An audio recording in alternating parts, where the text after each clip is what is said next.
நீங்க புதுசா ஒரு ஸ்பெஷாலிட்டி ஒன்று கண்டுபிடிச்சிருக்கீங்க. உடனே என்ன தோணும்? கடை ஆரம்பிச்சு மாஸ் கிளப்பிடலாம்னு தோணுதா? ஆக்சுவலி அது உங்களுக்கு தோணுது. ஆனா ரியாலிட்டி அப்படி இருக்காது. ஸோ இதுக்கு என்ன பண்ணலாம்?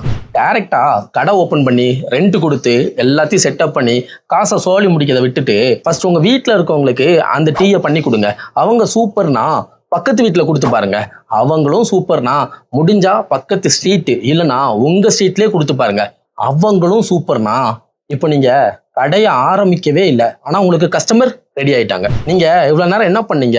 எந்த பிசினஸும் ஆரம்பிக்கல, ஜஸ்ட் டெஸ்ட் மட்டும் தான் பண்ணிருக்கீங்க. இதுலயே தெரிஞ்சிரும் கடை ஓடுமா இல்ல ஓடாதான்னு. ஒருவேளை நீங்க எதிர்பார்த்த ஃபீட்பேக் வரலன்னா அவங்க சொல்றதை கேட்டுட்டு அப்பவே இம்ப்ரூவ் பண்ணிடலாம். ஆக்சுவலி இதுதான் lean startup method. First ஸ்மாலா பில்ட் பண்ணுங்க, அதை ரியல் யூசர்ஸோட டெஸ்ட் பண்ணுங்க, அப்புறம் ஃபாஸ்டா லேர்ன் பண்ணுங்க, ஃபாஸ்டா இம்ப்ரூவ் பண்ணுங்க. இன்னும் சிம்பிளா சொல்லணும்னா கெஸ் பண்ணாதீங்க, டெஸ்ட் பண்ணுங்க. இதுக்கு த லீன் ஸ்டார்ட் அப்னு ஒரு புக்கே இருக்கு. முடிஞ்சா வாங்கி படிச்சு பாருங்க. ஃப்ளிப்கார்ட், அமேசான்லயும் அவைலபிளா தான் இருக்கு. நான் வெறும் டீக்கு மட்டும் சொல்லலை, நல்லா யோசிச்சு பாருங்க, உங்களுக்கே புரியும்.